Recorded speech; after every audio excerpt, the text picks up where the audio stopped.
I'm Max Lopez. This is the Blue Wave.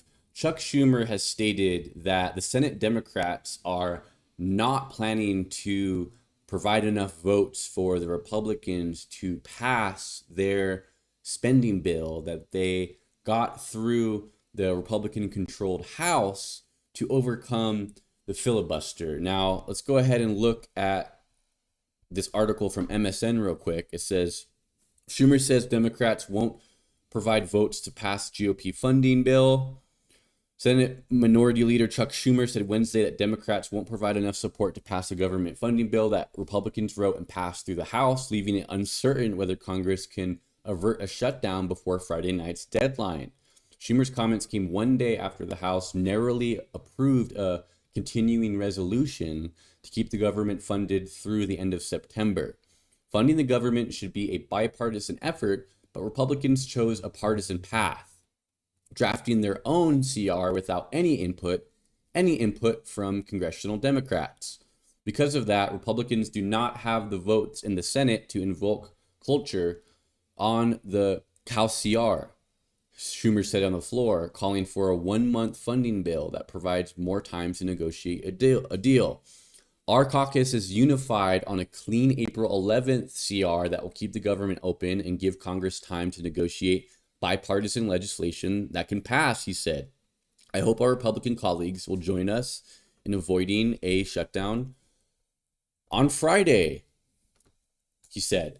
So here are some of the things that the Democrats are not happy about being included in this House CR, which include $1.4 billion in disaster aid for flood victims and hurricane victims being slashed, which would be absolutely catastrophic due to the amount of damage we know that Americans are suffering from those sorts of events due to the accelerated rate of climate change.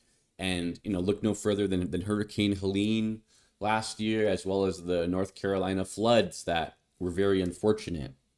1.4 billion dollars of that being cut, $185 million from the Defense Nuclear Nonproliferation Fund being cut, and including $145 million being granted to President Trump to help speed up and broaden the scope of his mass deportation effort that he is inflicting on immigrants in this country. Now, good. Bravo, Senate Democrats. Bravo, Chuck Schumer, for not negotiating with the terrorists that have our government hostage at the moment.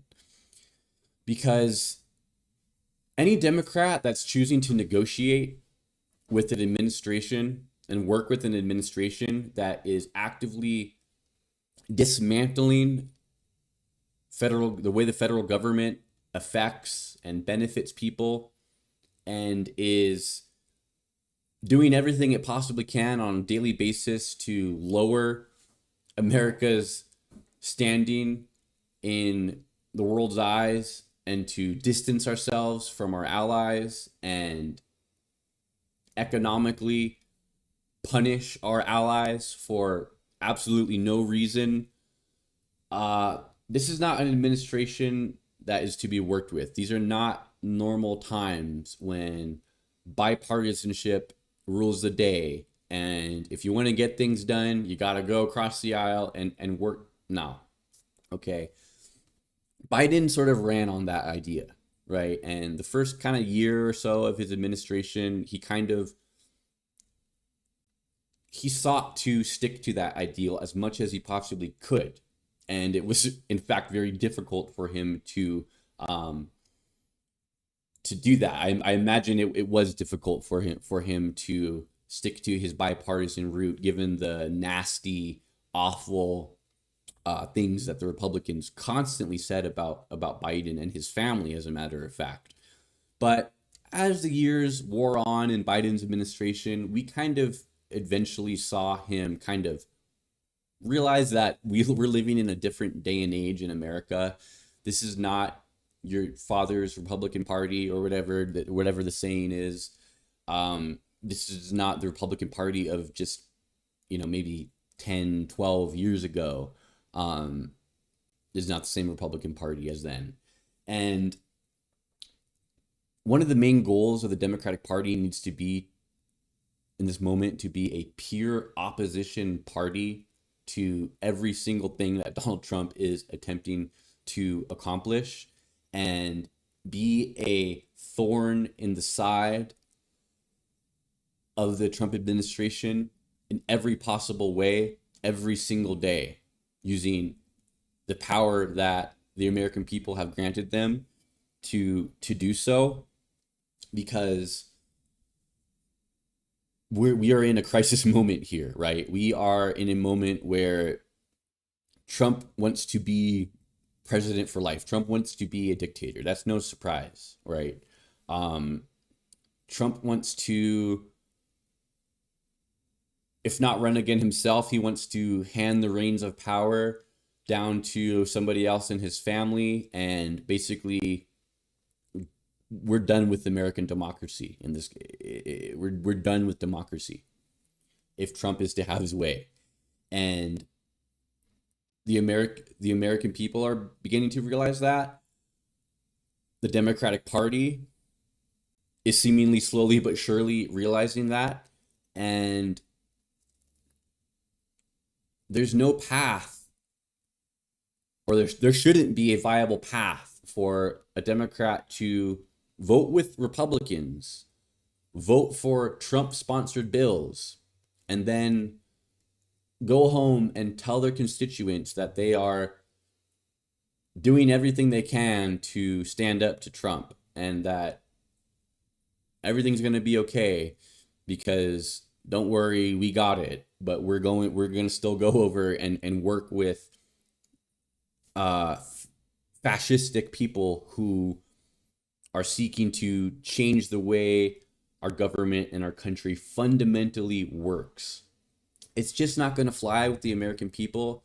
We got some numbers here that I'll get into in a later topic today about how some Americans may already be having different forms of buyer's remorse when it comes to Donald Trump and his administration's handling of specifically the economy.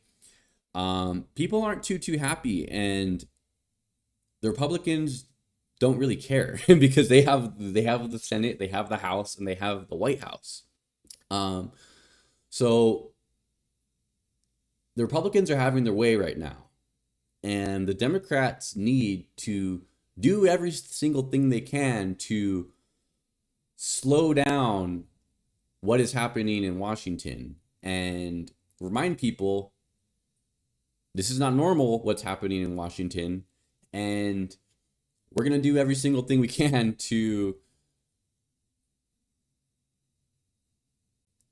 keep things from getting to a point of no return, right? And whether or not we're there already is arguable, but we're in a crisis moment, and in a crisis moment, you don't go across the aisle and vote for a CR like in normal times to keep the government funded because we got to fund the government at all costs. No. Okay. This is not a normal Republican Party. This is not even a political party really anymore that we're seeing in MAGA. It is a fascistic movement that is seeking to put as much power, as much money, as much control into the hands of Donald Trump and his sycophants, right? That's what we're dealing with here. And they all have their hands on the lever of power. So the Democrats best use what hands left they have on the levers of power that they have access to slow down that roll that we're seeing in Washington right now.